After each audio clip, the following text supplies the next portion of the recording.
Bonjour, bienvenue sur les vidéos de www.onplaisirduscrap.com, donc la e-boutique de scrapbooking et de loisirs créatifs. Aujourd'hui nous allons parler de l'embossage à chaud. Donc voici déjà quelques petites démonstrations de création. Donc ici le petit bonhomme de neige a été fait à l'aide de poudre embossée. J'ai un petit peu colorié ici avec de la craie que j'ai pu estamper pour donner un peu de couleur. Ici aussi le titre a été fait à l'embossage. Ici c'est pareil, les titres ici a été fait grâce à de l'embossage avec de la poudre jaune. Donc la poudre jaune est très colorée et donne vraiment la couleur beaucoup plus vive que de l'encre jaune normale, on va dire. Et ici la même chose, donc on a embossé avec de l'encre brune. Voilà. Alors, je vais vous expliquer le matériel de base pour l'embossage. Donc, forcément, il vous faut un tampon. Ici, j'ai utilisé un clear en bois, évidemment, c'est exactement la même chose. Alors, ici, nous avons les poudres. Donc, il existe des poudres très fines. Donc, ici, ce sont des poudres très fines. Ce qui donne un rendu de l'embossage plutôt plus plat, plus fin. Alors, ici, vous avez des poudres UT. Donc ici c'est une poudre clear, mais vous avez toute une gamme de couleurs également. Ici la poudre est beaucoup plus granuleuse, donc plus épaisse. C'est plutôt en grain. Voilà, je ne sais pas si on peut voir. Voilà, donc ceci, ça donnera plutôt un embossage plus bombé. Je vais vous montrer la poudre d'oxy, c'est pareil, c'est de la poudre clear, transparente, je vais vous expliquer par la suite. Ici c'est beaucoup plus fin. La poudre est beaucoup plus fine. Alors, comment utilisons-nous ces poudres? Il y a deux procédés. Soit on utilise de l'encre transparente, donc de l'encre clear. Ici, j'ai pris la marque Versamark. Évidemment, il existe plusieurs sortes d'encre clear. Peu importe la marque, ça fonctionne. Alors, si on utilise de l'encre clear, donc transparente, forcément, pour avoir la couleur, il faudra ajouter une poudre de couleur. Maintenant, nous pouvons utiliser inversement, prendre de l'encre de couleur et travailler avec de la poudre clear, transparente. Ici, la poudre est blanche, mais une fois qu'elle est chauffée, elle devient transparente. Donc, je vais vous faire quelques petites démonstrations. Alors, évidemment, l'outil indispensable pour pouvoir chauffer cette poudre est ici le pistolet chauffant. Donc, ici, il chauffe vraiment très fort. Il chauffe beaucoup plus qu'un sèche-cheveux. Donc on a déjà essayé d'utiliser un sèche-cheveux, mais évidemment le résultat n'est pas probant. Donc ici c'est vraiment l'outil indispensable pour la poudre embossée. Et aussi ce plan de travail, voilà, qui est disponible aussi dans la boutique en ligne, qui est présenté donc dans dans une boîte comme ceci, en rouleau. Et ça c'est, je ne m'en sépare plus, vous pouvez repasser dessus, vous pouvez mettre de l'encre, utiliser de la peinture, le chauffer, le repasser, ça ne bouge pas. Alors, nous allons faire une petite démonstration. Donc voici ici, j'ai une feuille de couleur noire. Donc je vais utiliser d'abord de l'encre clear. Voilà. De l'encre clear. Donc je vais mettre mon tampon ici.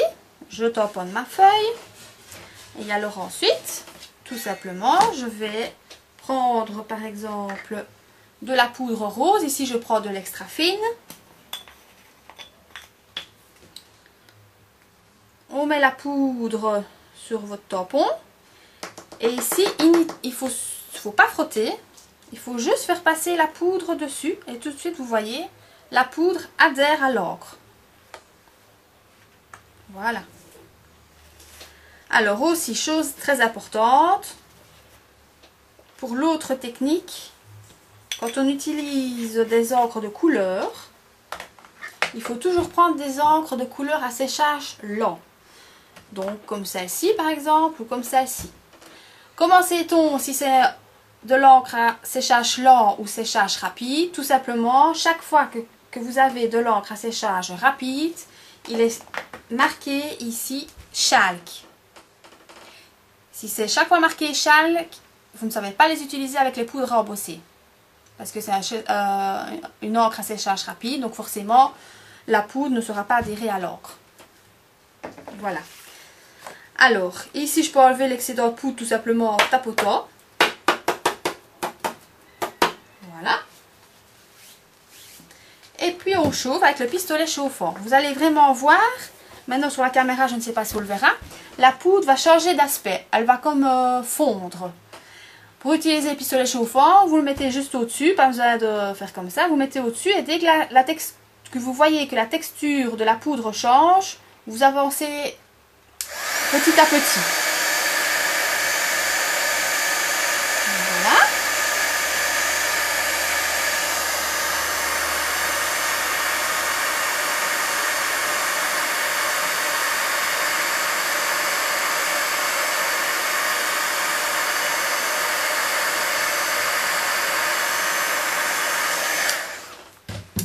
Et voilà le travail de l'embossage. Donc vous voyez, si je mets mon doigt dessus, c'est toujours pas sec. Donc il faut toujours bien attendre que l'embossage soit séché. Donc c'est vite sec, hein. Donc ça, il n'y a pas de problème. Mais il ne faut pas tout de suite aller mettre son doigt dessus. Sinon, c'est pas beau. Donc ici, voilà l'effet de l'embossage. Maintenant, je vais vous montrer avec de l'encre de couleur. Donc ici, je vais prendre de l'encre de couleur rose pour vous montrer la différence. Donc voilà. Alors quand vous chauffez votre travail, la page va onduler, ce qui est normal avec la chaleur. Mais une fois que la page sera refroidie, elle reprendra son aspect normal. Et puis bon, aussi quand vous le mettrez dans votre album, il sera aplati, ça reprendra vraiment son aspect normal. Il ne faut surtout pas se fracasser, ça ne restera pas ondulé. Ce qu'il y a par contre, si vous avez des photos proches de ça, il faut plutôt les cacher. Donc vous prenez une feuille de brouillon, vous mettez la feuille de brouillon sur la photo, vous chauffez pour protéger quand même votre photo. Voilà, donc ici je vais mettre un peu d'encre. Voilà, donc ici j'utilise de l'encre de couleur.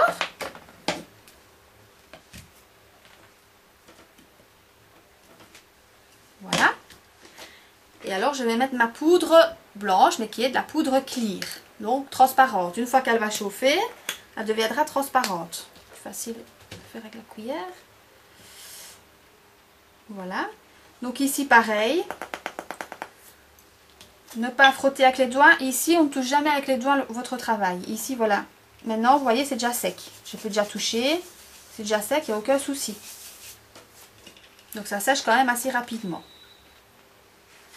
Voilà, donc je remets ma poudre dans son petit pot. Vous voyez vraiment que ma poudre a adhéré à l'encre.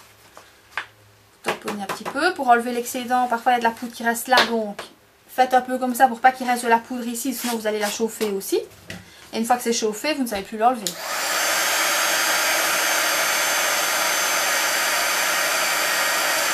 Donc ici la poudre va fondre, vous voyez ça devient transparent. Et ça donne un peu un côté givré, un côté mouillé. Ça donne un peu un côté mouillé au travail, un côté givré. Vous voyez la différence? Donc c'est ce que je vous disais, quand on utilise une encre avec la poudre clear, ça ne donne pas le même effet, c'est moins vif on va dire. Mais ça donne tout un autre effet plutôt cristallin, tout brillant. Je veux dire c'est aussi un super beau travail, ça donne un super beau rendu. Maintenant je vais vous montrer la poudre UT. Donc celle-ci. Je vais utiliser la même encre pour vous montrer la différence entre la poudre super fine et la poudre UT. Donc ici la poudre UT, je prends une clear, mais il existe toute une gamme de couleurs également. Donc je vais tamponner celui-ci.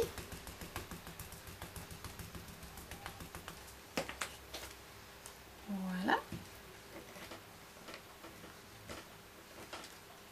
Ce qui est beau également aussi, une fois que vous avez embosser votre travail, c'est d'y ajouter des couleurs pastel avec des crayons craie ou un peu de la peinture diluée dans de l'eau, faire des effets un peu pastel comme ça à l'intérieur pour faire un peu des mélanges, comme j'ai pu faire par exemple le petit bonhomme de neige,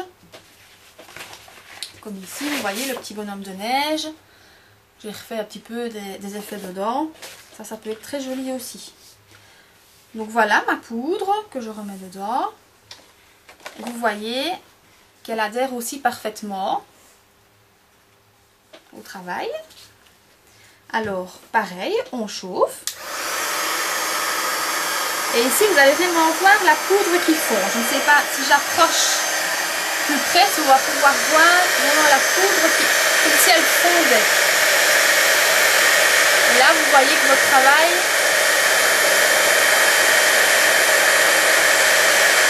une fois que la poudre est fondue, vous avez chauffé et voilà, c'est bon. Donc ici, ça donne vraiment un côté encore plus en relief. Maintenant, je ne sais pas si on peut vraiment bien le voir sur la caméra, c'est pas toujours évident. Je ne sais pas si vous voyez la différence. Mais la poudreté étant forcément des grains plus épais, donne un effet plus en relief. Voilà. Par contre, ici, les poudres fines, on appelle aussi poudre détail. Donc ici, la poudre fine va vraiment coller sur tous les détails et vraiment prendre vraiment tout votre tampon. Tandis qu'ici, comme c'est plus granuleux, de temps en temps, les granules, quand c'est fait comme ça, ne se mettent pas vraiment dessus. Donc ça fait plus des effets d'un peu de petites gouttes d'eau, quoi. Ce n'est pas vraiment la même chose comme résultat. Donc voilà, je pense que j'ai fait le tour en ce qui concerne les poudres à embosser à chaud. Ben, j'espère que ma petite vidéo aussi vous aura apporté un petit peu des idées et vous aura appris un petit peu des choses sur la poudre à embosser. Et voilà, et je vous donne rendez-vous alors dans une autre vidéo sur www.auplaisirduscrap.com. À bientôt!